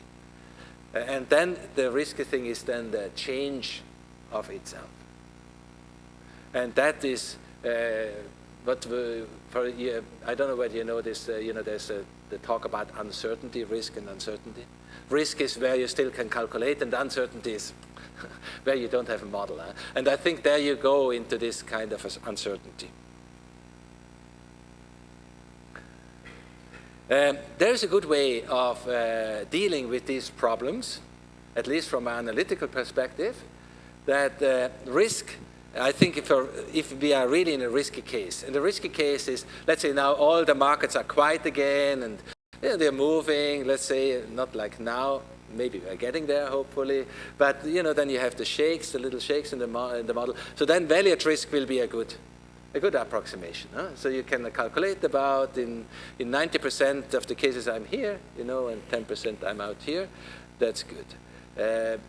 So that's what I would call the risky situation. But then the uncertainty when everything falls apart. So then we need to have stress tests. So then the only thing is to always know where we are and to imagine a worst case. That's what you can do, not more. And how do you do a stress test? So a market stress, you have these facts down here. You have the current market condition, that's the yield curve, that's the current condition. And you just flip it around, whatever your belly says, plus 5% or minus 5%, whatever the evolution of the market is doing. And you recalculate the whole thing. It's basically 2 times calculation, or 3 times, 4 times, 5 times calculation under new conditions. In credit stress, you take the current rating, you downgrade it 1 notch, 2 notch, you recalculate. In liquidity stress, that's only one part of liquidity, that's more than that. But the main thing is the saving accounts.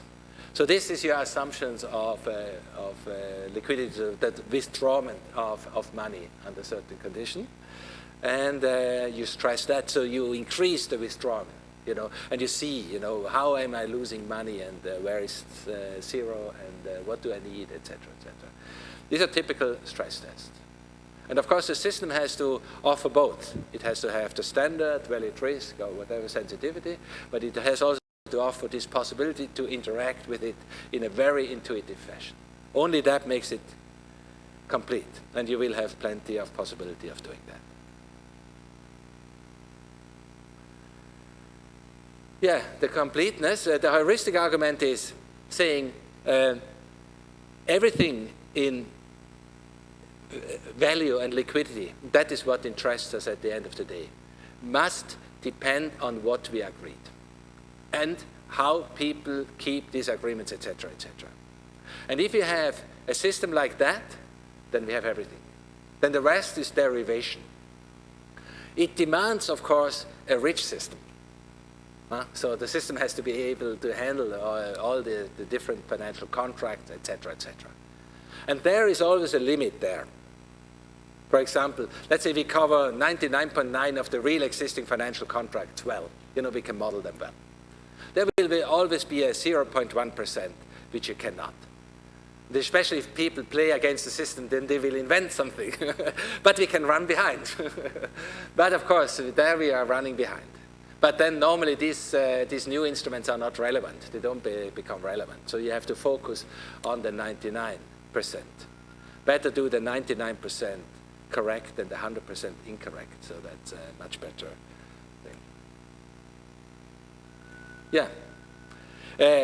I said that there is actually a 5th input element. You have it also as a chapter. We will not look at it. This is cost.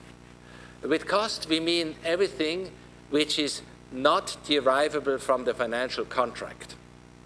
For example, an interest payment is derivable from a financial contract, so we calculate it. Or a payment of an option or whatever is derivable. But what is not derivable, as somebody an idea, what is missing, if you have all the cash flows of the financial contract, so then we are missing yet an important category of cash flows in a bank. It's the one you should be worried most. Probably some of you will, still somebody wants to go to banks here? Is okay, still good. But so, yeah. So then, what is not included are the salaries of the bonuses and all that. They are independent of the contract because they are calculated then as a top. So that's a big part. Now, let's say these cash flows are tiny if you look at all cash flows, because the cash flows are huge. The notionals, for example, they could produce huge payments. And even the interest payments are huge cash flows, in and out. And then the salaries are small compared to that. That's why often banks even don't talk about these cash flows. They're tiny. But if it comes to profitability, I think they are not tiny.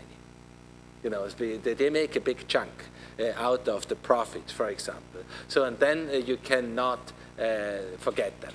And if you do, for example, some dynamic simulation models, then we will include some, like at least on a high level, also the bonuses and the salaries, etc., because the cash flow wouldn't be right without that. So, but generally we leave it a little bit to the side. But you have to see that the system is not complete without these cash flows, the cost, what we call the cost cash flows. But then it's then everything, these are good top categories, so you can really nicely fit the things into these categories here. Yeah, what kind of reports are we getting out? I said it's complete, but these are the reports which you will do. Then, for example, this is a marginal liquidity gap. What does it say? We have a timeline here, like the first month, second month, or whatever, or first day. If it's short-term liquidity, if the treasurer, then day by day. What are the inflows, net inflows, what are the net outflows? And you go into the details behind. So that would mean big outflow in the beginning. Now, is 600 a problem or not? That depends on the situation. You know, if you have a very liquid market, you know there's no problem getting maybe 600. But if you get into an illiquid market, it might be a problem. Coming back to this example. Actually, it has to do with this red line down. This is another report which you can get out of the system. That is counterparty exposure. For example, to whom am I exposed? And you might have many, many little financial contracts, and sometimes even hidden inside other contracts, because you might have a derivative or a structured product, you know, where, let's say you want to know the exposure against IBM. Inside the structured product, there can be some portions of IBM, which then give a total effect, you know. So how are you totally exposed? That cross exposure, netting, collateral, you know, that goes all off, and what remains at the end. And you get that once you have fed it correctly. But of course, it needs a system well fed. Or this is a value at risk. Now this is a Monte Carlo value at risk. Behind is just distribution, which is underlying this thing, you know. So maybe some market conditions which fluctuate from historical perspective or whatever perspective. And you see the blue part is then let's say 90%. So 90% of the cases you will lose less than here. You will be in this area. But 10% of the cases are here, or 5%, whatever the level is. Now this is a management summary for stress testing. What you see here is the EMS.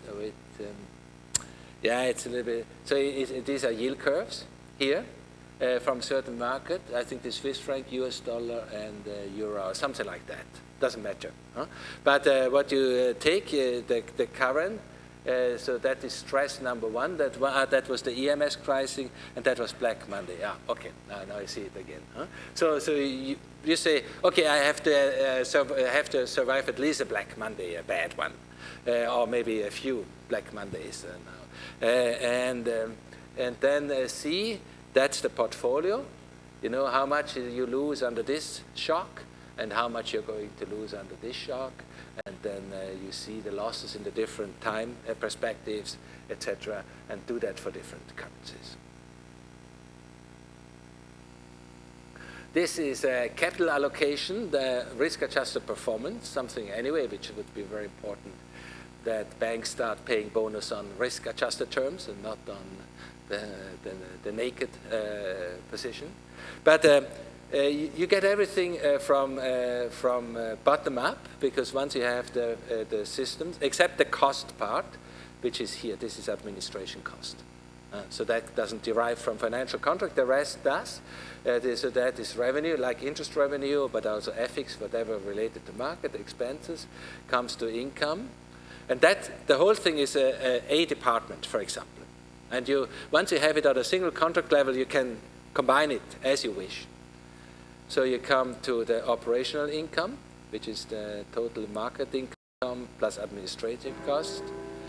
Then the capital, then you come to RORAC. Then that's the capital which you would need according to economic capital, according to value at risk. So then you know how much your capital you utilize, and ROE in this case on equity. Okay, see you after the break.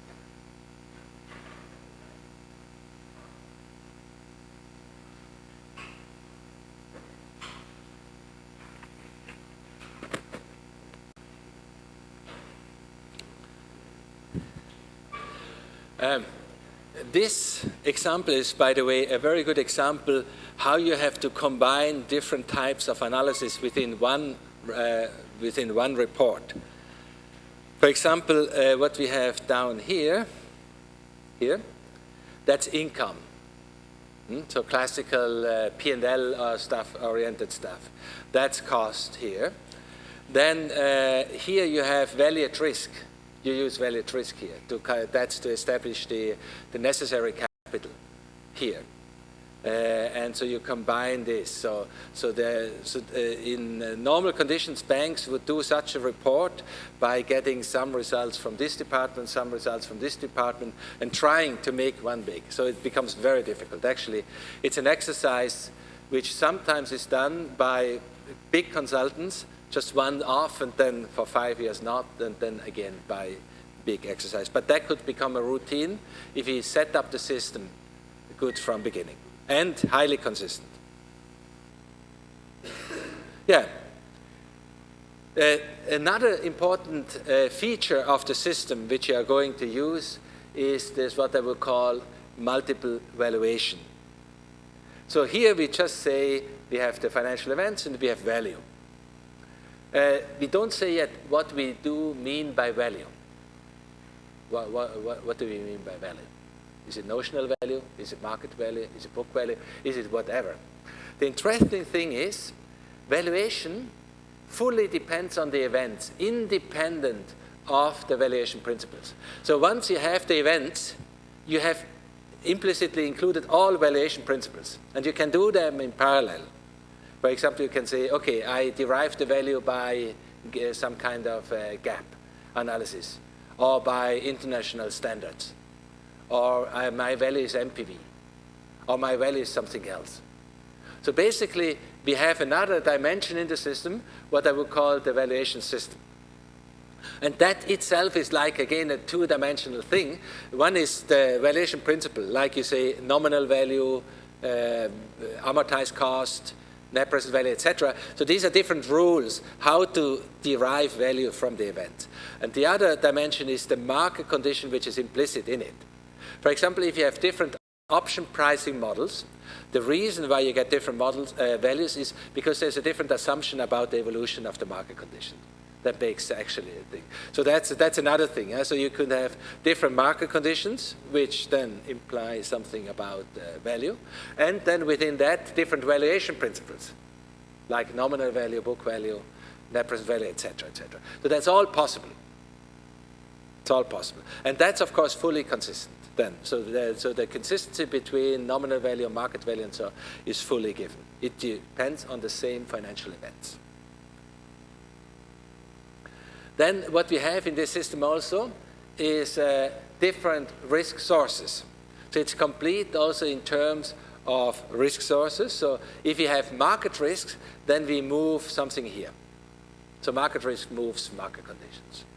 Counterparty risk moves counterparty conditions, ratings, stuff like that. And for example, liquidity risk is often done, not always, but often done by moving behavioral assumptions, like the saving accounts, etc., etc. So basically, if these three combine the entity of all risk factors, then we have everything. We just move this, or we move two of them, or all of them, or one of them, depending on what we want.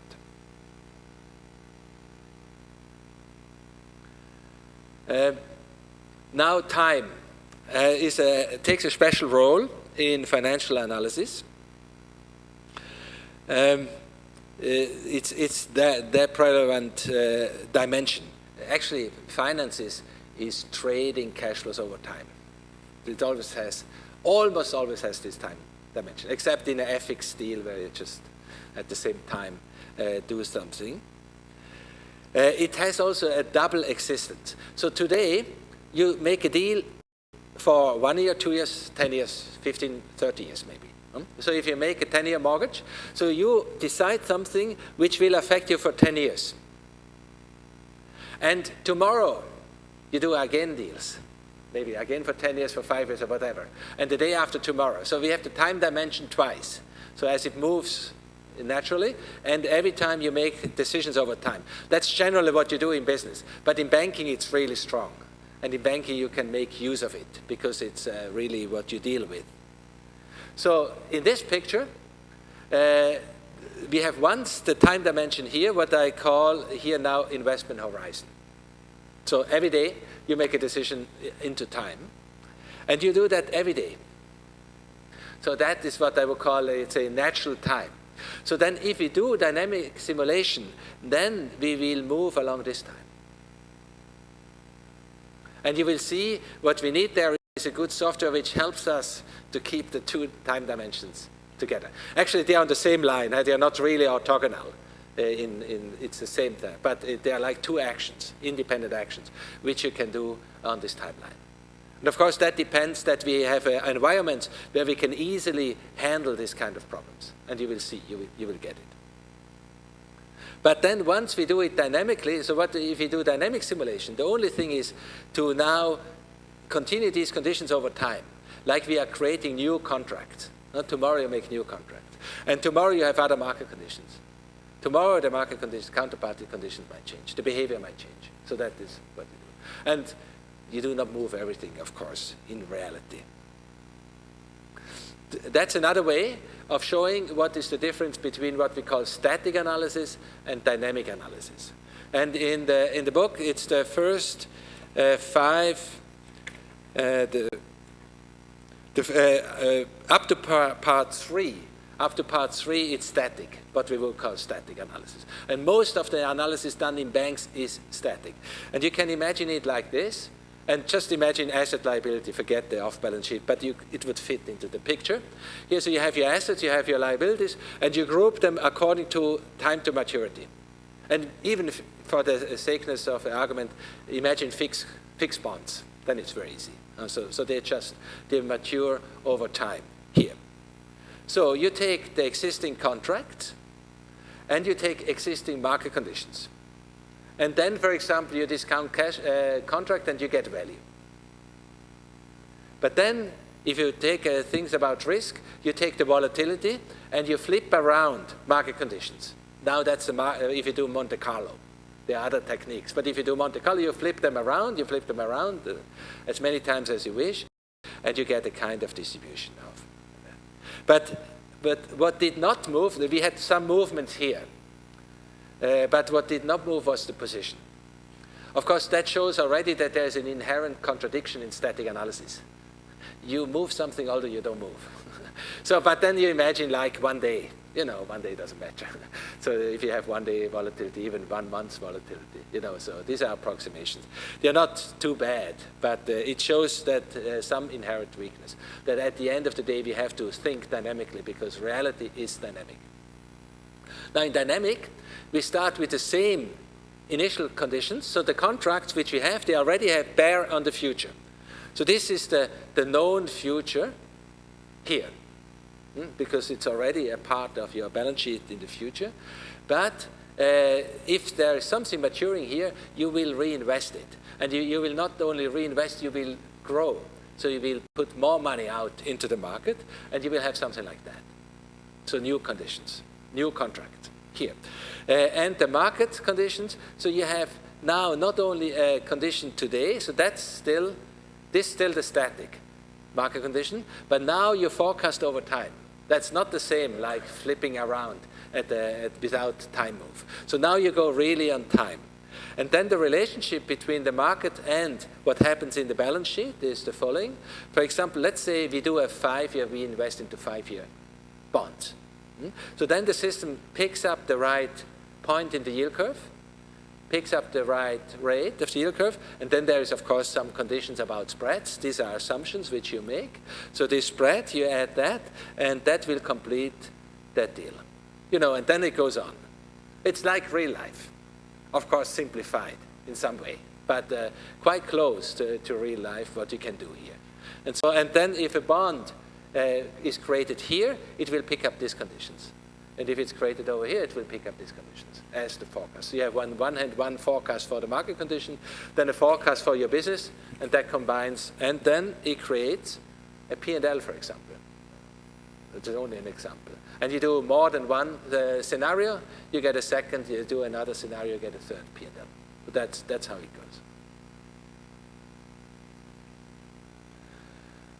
And what you often do, what banks often do, is a kind of balance sheet and P&L forecast. That's very good.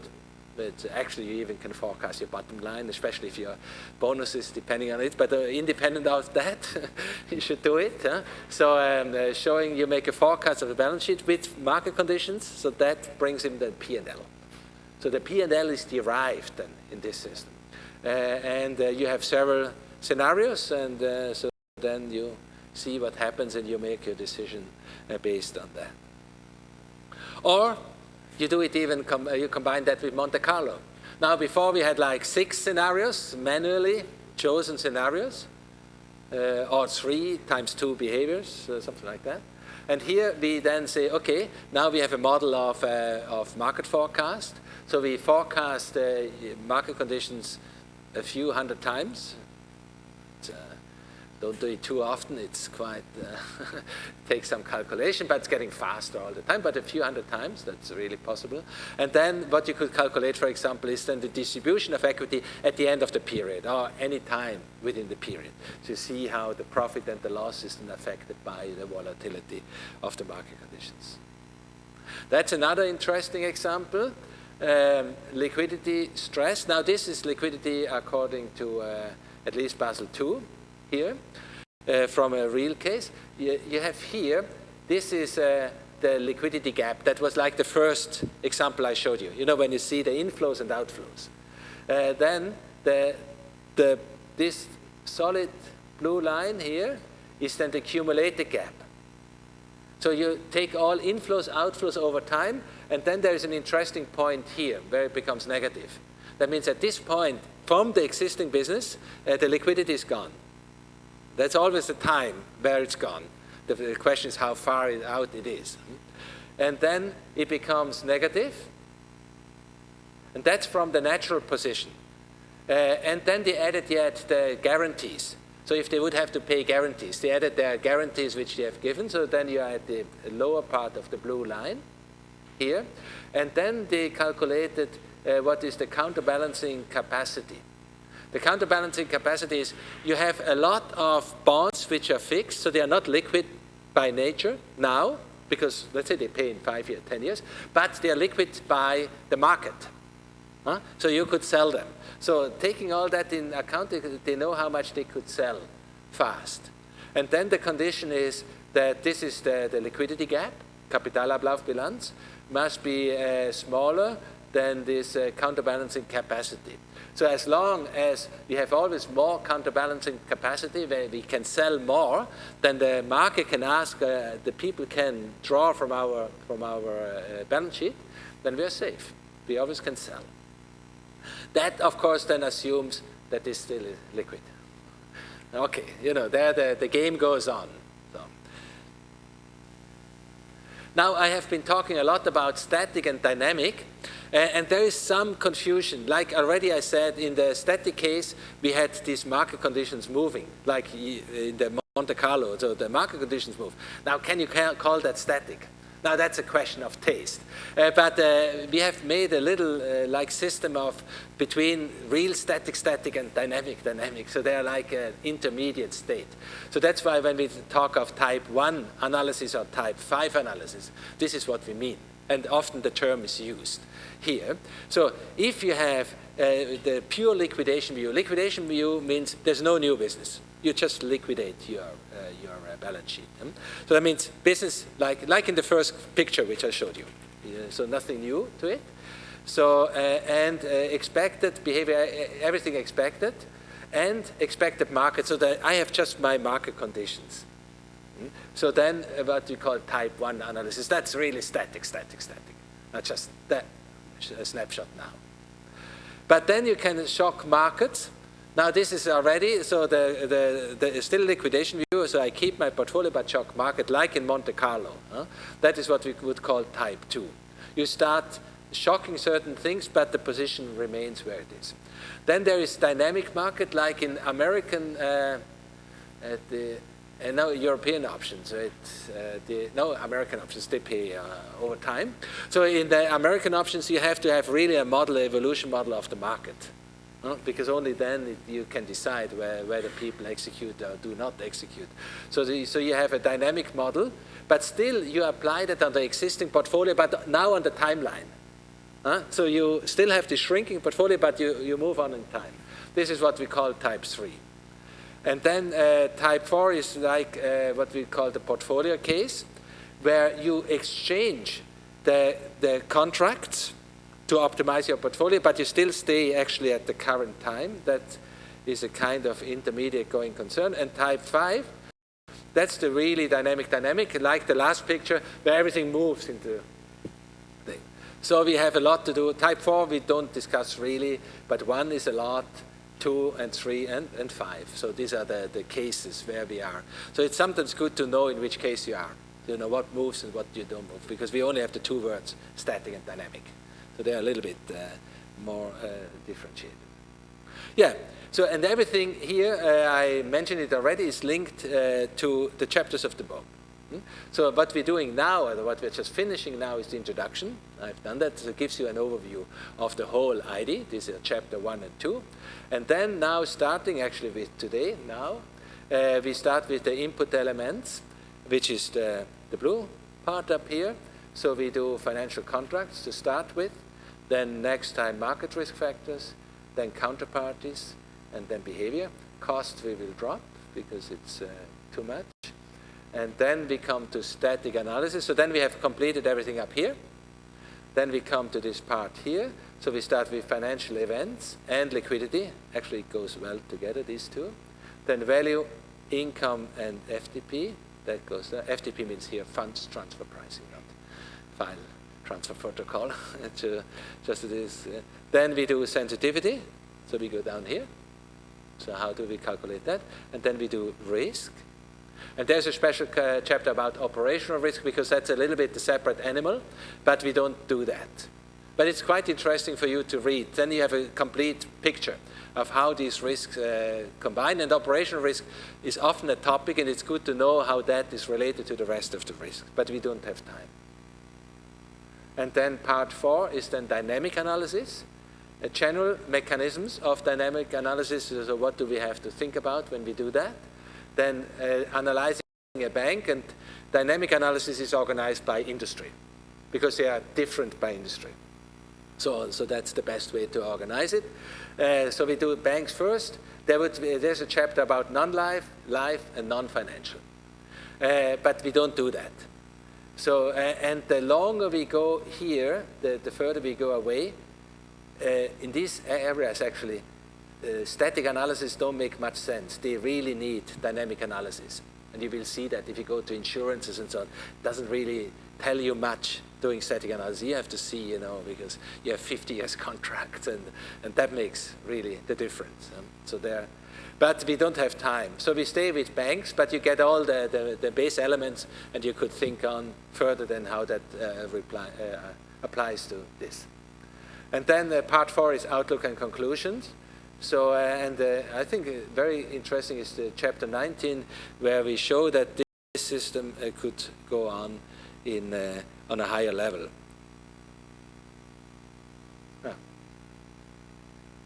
Yeah, so much to chapter 1 and 2. Is everything clear?